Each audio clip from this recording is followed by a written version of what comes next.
പോലെ ഒരു സംഭവം ഈ പാർട്ടികൾ തമ്മിലുണ്ടാവണ്ടേ? കമ്മ്യൂണിസ്റ്റുകാരൻ്റെ ഒരു വേദിയിൽ കോൺഗ്രസ്സുകാരൻ്റെ ഒരു സിദ്ധാന്തം പറയൂ.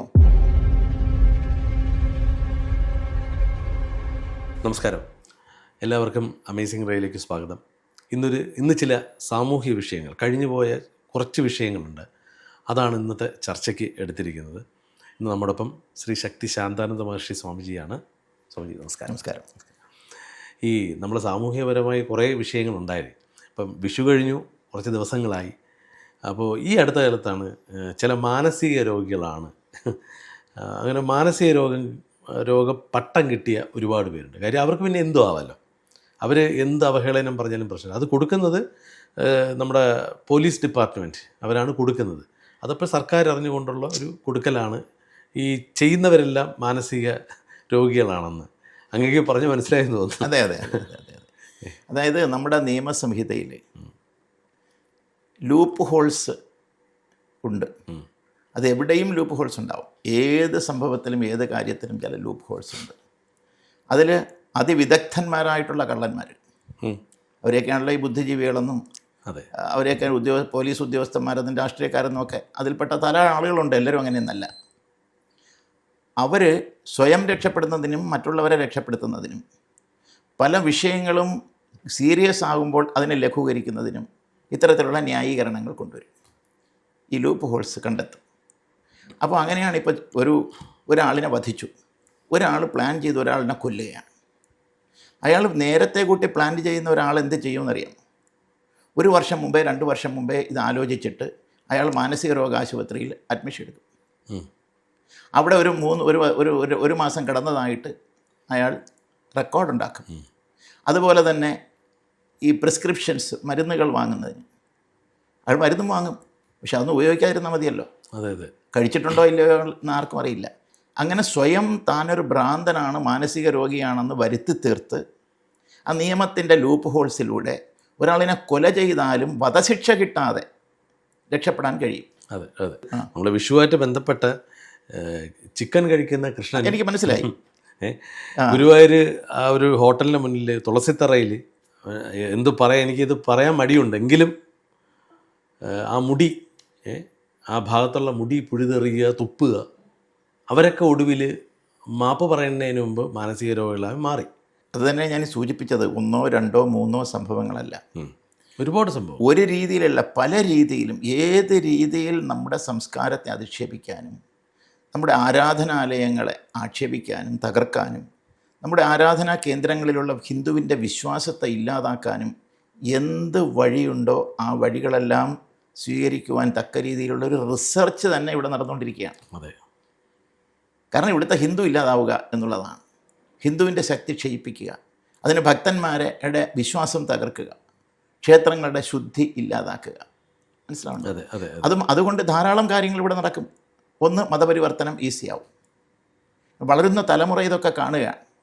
കാരണം ഒരുവൻ നിങ്ങളുടെ ശക്തിയുള്ള ദൈവമാണെങ്കിൽ ഇതിനൊക്കെ അവർക്ക് ഫലം കൊടുക്കണ്ടേ, ഉടനെ അനുഭവം കാണണ്ടേ? ഇങ്ങനെ പല ചോദ്യങ്ങളും കുട്ടികൾക്ക് ചോദിക്കാൻ തക്ക രീതിയിലുള്ള അവസരങ്ങൾ സൃഷ്ടിച്ചു കൊടുക്കുകയാണ്. അതിൽ ചില ഹിന്ദു നാമധാരികളും കൈകോർക്കുന്നുണ്ട്. ഉദാഹരണം നാമധാരികൾ ലീഗിലേക്ക് പോയ ഒരു പ്രശസ്ത കലാകാരനുണ്ടായിരുന്നു. കൃഷ്ണൻ ഗുരുവായൂർ ഇലക്ഷന് നിന്നാൽ ജയിക്കുമോ എന്നാണ് അദ്ദേഹം ചോദിച്ചത്. ലീഗിലേക്ക് കുടിയേറി പാർത്ത ഒരു വ്യക്തി. ഞാൻ ലീഗിൽ പോയാലും ഞാനും ഹിന്ദു തന്നെയാണെന്ന് പറഞ്ഞ് ഇപ്പോൾ കരയുന്നുണ്ട്. എല്ലാ പ്രോഗ്രാമും അവർ കട്ട് ചെയ്തു ദേവസ്വം ബോർഡ്. നമുക്ക് കൃഷ്ണൻ ഇലക്ഷന് നിൽക്കേണ്ട കാര്യമില്ല എന്നുള്ളത് ഒരു കാര്യം. കൃഷ്ണൻ ഇലക്ഷന് നിന്ന് കഴിഞ്ഞാൽ ഗുരുവായൂർ കോൺസ്റ്റിറ്റ്യുൻസിയിൽ ജയിക്കില്ല എന്നുള്ളത് 100% ഉറപ്പാണ്. കൃഷ്ണൻ എത്ര ശക്തി ഉണ്ടെന്ന് പറഞ്ഞാലും ജയിക്കില്ല എന്നുള്ളതിൻ്റെ ഉറപ്പ് എനിക്കുണ്ട്.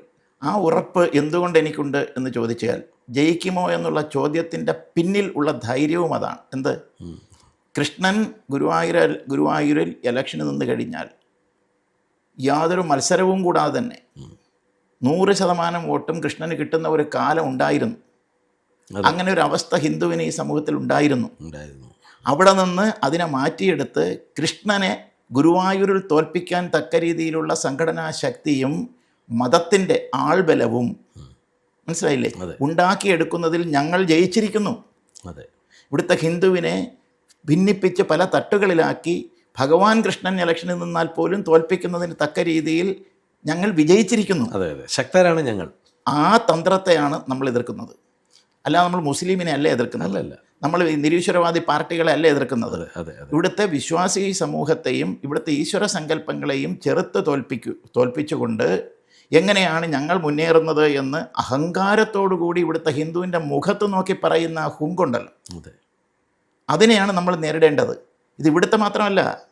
ഇപ്പം ചോദ്യങ്ങൾ പലതലത്തിൽ നിന്ന് വന്നില്ലേ? അയോധ്യയിൽ രാമൻ ഇത്രയും ശക്തിയുണ്ട് അല്ലേ, രാമക്ഷേത്രം നിങ്ങളവിടെ പണിഞ്ഞു, അവിടെ എന്താ BJP ജയിച്ചോ?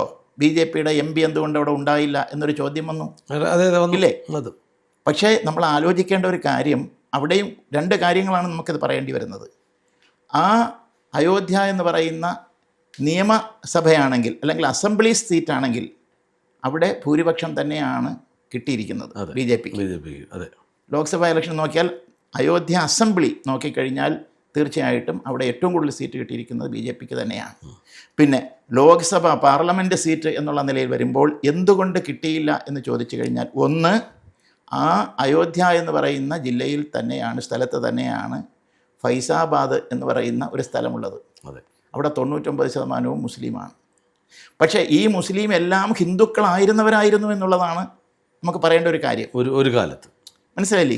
ഒരു കാലത്ത് ഹിന്ദുക്കളായിരുന്നവരെ മതപരിവർത്തനം ചെയ്ത് അല്ലെ പല രീതിയിലും പ്രലോഭിപ്പിച്ചും അവരെയൊക്കെ മതം മാറ്റി കൊണ്ടുവന്ന് അതുമാത്രമല്ല, ജനസംഖ്യാ നിയന്ത്രണം ഞങ്ങളെ ബാധിക്കുന്നില്ല. യാതൊരു തരത്തിലും സർക്കാരിൻ്റെ ജനസംഖ്യാ നിയന്ത്രണത്തിൻ്റെ പോളിസികൾ ഞങ്ങൾക്ക് ബാധകമല്ല. ഞങ്ങൾക്ക് ശരീഅത്ത് നിയമമാണുള്ളത്. നിങ്ങളുടെ കോടതിയും നിങ്ങളുടെ ഭരണഘടനയും ഒക്കെ നിങ്ങൾക്കാണ് എന്ന് നമ്മുടെ ഈ നാട്ടിലുണ്ടായിരുന്ന നമ്മളിൽപ്പെട്ടവർ മതം മാറി പറയുമ്പോൾ, അങ്ങനെ മതം മാറ്റി അവരെ കൊണ്ട് പറയിപ്പിക്കാൻ തക്ക രീതിയിലുള്ള ആഗോള അടിസ്ഥാനത്തിലുള്ള ഗൂഢാലോചനയും അതുപോലെ മതം മാറ്റ പദ്ധതികളും ഇവിടെ വിജയിച്ചിരിക്കുന്നു. ആ വിജയിച്ചു വന്നതിന് ശേഷമാണ് വെല്ലുവിളിക്കുന്നത്, യോഗിയെ വെല്ലുവിളിക്കുന്നത്, മോഡിയെ വെല്ലുവിളിക്കുന്നത്, ഭാരതത്തിൻ്റെ സംസ്കാരത്തെ രാമനെയും വെല്ലുവിളിക്കുന്നത്. മനസ്സിലായില്ലേ? അപ്പോൾ അങ്ങനെയുള്ള സാഹചര്യം സൃഷ്ടിക്കുന്നതിൽ അയോധ്യയിലായിരുന്നാലും ഗുരുവായൂരിലായിരുന്നാലും വിജയിച്ചത് ഹിന്ദുവല്ല. എന്തുകൊണ്ട് എന്നാണ് ഞാൻ പറയുന്നത്. നമുക്ക് ഐക്യമില്ല, നമുക്ക് നമ്മുടെ സ്വത്വത്തെക്കുറിച്ചുള്ള ബോധമില്ല. ആ ബോധവും നമുക്ക് വരാതിരിക്കാൻ തക്ക രീതിയിലുള്ള വിദ്യാഭ്യാസം ഇവിടെ നമ്മുടെ നിലനിൽക്കുകയാണ്. മെക്കേളയുടെ വിദ്യാഭ്യാസം ഇപ്പോഴും മാറിയിട്ടില്ല. അപ്പോൾ ഇതൊക്കെയാണ് ഇതിൻ്റെ കാരണങ്ങൾ. അല്ല, എനിക്ക് കൂട്ടിച്ചേർക്കാൻ ഒരു കാര്യമുണ്ട്. കഴിഞ്ഞ ദിവസം ഒരു ചാനലിൽ മൈക്കുമായി ഇലക്ഷന് നിൽക്കുന്ന നമ്മൾ നേരത്തെ പറഞ്ഞ ഒരു മതവിഭാഗത്തിൽപ്പെട്ടവരാണ്. അവർ പറയണേ വോട്ട് ചെയ്യാൻ വന്നു, എന്താണ് അവർ കാര്യങ്ങൾ ചോദിക്കുകയാണ്. അപ്പോൾ സ്വാഭാവിക റിപ്പോർട്ടർ ഇത് അറിഞ്ഞുകൊണ്ട് തന്നെയാണ് ചോദിക്കുന്നത്, നമുക്കതറിയാം. പറയുന്നു, എൻ്റെ ഉമ്മ മരിച്ചു, ഞാൻ പുറത്തായിരുന്നു, ഞാൻ പക്ഷേ വോട്ട് ചെയ്യാൻ വന്നു. ഉമ്മയുടെ ഡെഡ് ബോഡി അവിടെ ഇട്ടിട്ടാണ് അവർ കൂട്ടത്തോടെ വോട്ട് ചെയ്യാൻ വേണ്ടി വന്നത്. കഴിഞ്ഞ ദിവസങ്ങളിൽ ഗുരുവായൂർ ഭയങ്കര ഭക്തജനത്തിരക്കായിരുന്നു എന്ന് പറഞ്ഞ് ഇടയ്ക്ക് ഇലക്ഷൻ സ്വാമി പറഞ്ഞു. അതെ. അപ്പോൾ നമ്മൾ എങ്ങോട്ടാണ് നമ്മുടെ ഈ യാത്ര എന്ന് മനസ്സിലാവുന്നില്ല. നമ്മൾ എന്തിനാണ് ഇങ്ങനെ ഈ ഭക്തി എവിടെ കാണിക്കണമെന്നും ഭക്തി എങ്ങനെയാണ് സമൂഹത്തിന് അത് ഗുണകരമാവുന്ന ആ ഭക്തി? നോക്കൂ, ഞങ്ങളെപ്പോലുള്ള സന്യാസിമാർ പണ്ടേ പറഞ്ഞുകൊണ്ടിരിക്കുന്ന കാര്യം അതാണ്. രാഷ്ട്രമുണ്ടെങ്കിലേ രാഷ്ട്രീയമുള്ളൂ. രാഷ്ട്രമുണ്ടെങ്കിലേ അവിടെ ധർമ്മം നിലനിൽക്കൂ. ധർമ്മം നിലനിന്നാൽ മാത്രമേ ഇവിടെ ഒരു ജനതയ്ക്ക് സ്വസ്ഥമായിട്ടും സുഖമായിട്ടും ജീവിക്കാൻ കഴിയൂ, ഇല്ലേ? അവിടെ ഭാരതത്തെ സംബന്ധിച്ച് സനാതന ധർമ്മം എന്ന് പറയുന്നതാണ് ഭാരതത്തിൻ്റെ ആത്മാവ്. അപ്പോൾ ആ ആത്മാവിന് എതിരെ ഉള്ള ആക്ഷേപങ്ങളാണ് നടന്നുകൊണ്ടിരിക്കുന്നത്. മനസ്സിലാവുന്നുണ്ടോ? അപ്പോൾ അതാണ് നമ്മളിവിടെ എല്ലാം നമ്മൾ കണ്ടുകൊണ്ടിരിക്കുന്നത്. അതാണ് അവർ കൃത്യമായിട്ട് അവരുടെ കർമ്മം നിർവഹിക്കാൻ ധർമ്മം, പൗരധർമ്മം എന്നുള്ള നിലയിൽ ഈ രാജ്യത്തൊരു സംസ്കാരം നിലനിൽക്കണം, അല്ലെങ്കിൽ ധർമ്മം നിലനിൽക്കണമെങ്കിൽ ധർമ്മിയായവൻ രാജ്യം ഭരിക്കണം. ധർമ്മത്തിൽ വിശ്വസിക്കുന്നവൻ, ഈ നാടിൻ്റെ സംസ്കാരത്തെ സ്നേഹിക്കുന്നവൻ, ഈ നാടിൻ്റെ പാരമ്പര്യത്തെ ബഹുമാനിക്കുന്നവൻ, ഈ നാടിൻ്റെ പൈതൃകത്തിൽ അഭിമാനിക്കുന്നവൻ, അല്ലേ? ഇവിടുത്തെ മഹാത്മാക്കളെ ബഹുമാനിക്കുന്നവൻ.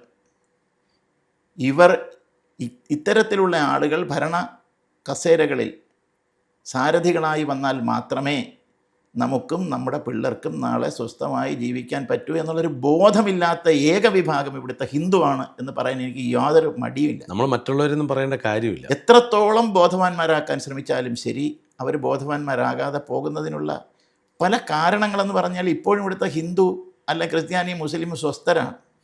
അതിൻ്റെ കാരണം ഇത്രയേ ഉള്ളൂ. നാളെ എന്താകും എന്ന് ഇവിടുത്തെ ഹിന്ദു ആലോചിക്കുന്നില്ല. നാളെ എന്താകും എന്ന് കാശ്മീരിലെ ഹിന്ദു ആലോചിക്കാതിരുന്നതിൻ്റെ അപകടം കാശ്മീരികൾക്ക് മനസ്സിലായി. അതെ അതെ. പിന്നെ ഒരു തിരിച്ചുപോക്കിന് എത്ര കാലം അവർ എടുത്തു എന്ന് നമ്മൾ ആലോചിക്കണം. അതിനിടയ്ക്ക് ധാരാളം നഷ്ടങ്ങൾ, ജീവഹാനിയും സ്വത്ത് നഷ്ടവും എല്ലാം സംഭവിച്ചു കഴിഞ്ഞു.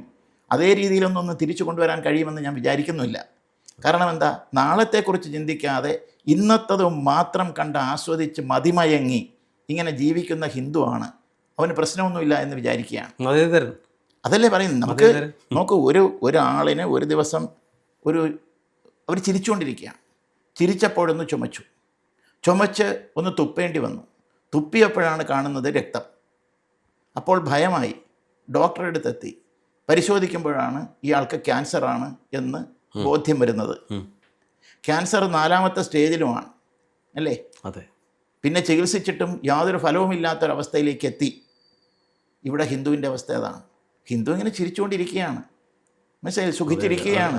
അവൻ്റെ ഉള്ളിൽ ക്യാൻസറാണ് എന്നവൻ അറിയുന്നില്ല. ഇവിടുത്തെ പാർട്ടിക്കാരൻ്റെ ക്യാൻസർ, പാർട്ടിയുടെ ക്യാൻസർ, ഇവിടുത്തെ ജാതിയുടെ ക്യാൻസർ, എല്ലാ രീതിയിലുമുള്ള സ്വാർത്ഥതയുടെയും മറ്റും ക്യാൻസർ അവനെ ബാധിച്ചിരിക്കുകയാണ്. അവനറിയാതെ അവനെ ബാധിച്ചിരിക്കുകയാണ്, ക്യാൻസർ ബാധിച്ചതുപോലെ. പലപ്പോഴും ഈ നന്ദഗോവിന്ദ ഭജൻസിൻ്റെ കാര്യം പറയുകയാണെങ്കിൽ നമ്മളൊരു വർഗീയം പറയണല്ല. ക്ഷേത്രത്തിൽ എന്തുകൊണ്ട് പാടിയാൽ എന്താ, നമ്മൾ മതേതരല്ലേ? ഞാൻ പറയാം. ഇത് പറയുന്നത് ആരാ? ഒന്ന് പാർട്ടിക്കാരാണ് അല്ലേ? പിന്നെ മതേതരക്കാരാണ്. അപ്പോൾ ഒരു ക്ഷേത്രം എന്ന് പറയുന്നത് ഒരു മതത്തിനെ റെപ്രസെൻ്റ് ചെയ്യുന്നതാണ്. പള്ളി എന്ന് പറയുന്നത് വേറൊരു മതത്തെ റെപ്രസെൻ്റ് ചെയ്യുന്നതാണ്. മസ്ജിദ് എന്ന് പറയുന്നത് ഇന്നൊരു വിഭാഗത്തെ റെപ്രസെൻ്റ് ചെയ്യുന്നതാണ്. അപ്പോൾ 3 വിഭാഗങ്ങൾ തമ്മിലുള്ള ഒരു ഐക്യത്തെയാണ് ഈ മതേതരത്വം എന്നിപ്പോൾ പറയുന്നത്. ഞാൻ തിരിച്ചൊരു ചോദ്യം ചോദിക്കുകയാണ്. ഇവിടെ പാർട്ടി എന്ന് പറയുന്നിട്ട് കോൺഗ്രസ് ഇവിടെയുണ്ട്, ഇവിടെ കമ്മ്യൂണിസ്റ്റ് ഇവിടെയുണ്ട്, RSP ഉണ്ട്, PSP ഉണ്ട്, അതുപോലെ BJP ഉണ്ട്, എല്ലാം ഉണ്ടല്ലോ. ഇപ്പോൾ 3, 4, 5 പാർട്ടികൾ ഇവിടെ ഉണ്ടെന്ന് വയ്ക്കും. ഈ മതങ്ങൾ തമ്മിലുള്ള മതേതരത്വം പോലെ ഒരു സംഭവം ഈ പാർട്ടികൾ തമ്മിലുണ്ടാവണ്ടേ? തീർച്ചയായിട്ടും വേണം. ഇവൻ്റെ ഒരു വേദിയിൽ, കമ്മ്യൂണിസ്റ്റുകാരൻ്റെ ഒരു വേദിയിൽ കോൺഗ്രസ്സുകാരൻ്റെ ഒരു സിദ്ധാന്തം പറയുമോ? കോൺഗ്രസ്സുകാരൻ്റെ ഒരു വേദിയിൽ ഒരു BJP-കാരനുമായിട്ടുള്ള ഒരു സൗഹൃദത്തിന് വേണ്ടിയിട്ടെങ്കിലും അനുകൂലമായിട്ട് എന്തെങ്കിലും പറയുമോ? പറയില്ല. ആ മുദ്രാവാക്യം പറയുമ്പോൾ എത്രയോ വേദികൾ തർക്കിക്കുന്നത്. ഈ മതേതരത്വം സൗഹാർദ്ദത്തെയാണ് സൂചിപ്പിക്കുന്നതെങ്കിൽ ഈ പാർട്ടി സ്റ്റേജുകളിലും മറ്റൊരു പാർട്ടിക്ക് അതുപോലെയുള്ള അവരെ അംഗീകരിച്ചുകൊണ്ട് അവരെ പുകഴ്ത്തിക്കൊണ്ടുള്ള ശ്ലോകങ്ങൾ ഉണ്ടാവണം. അതെ അതെ. അതിവിടെ നമ്മൾ കാണുന്നില്ലല്ലോ. അതെ, കാണുന്നില്ല. ഉണ്ടോ? ഇല്ല, കാണുന്നില്ല. പിന്നെ ഈ ജാതികളിൽ നമ്മൾ കാണുന്നുണ്ടോ? കാണുന്നില്ല. അങ്ങനെയാണ് ഈ ജാതി നേതാക്കന്മാർ എങ്ങനെയാണ് മതേതരത്വം പറയുന്നത്?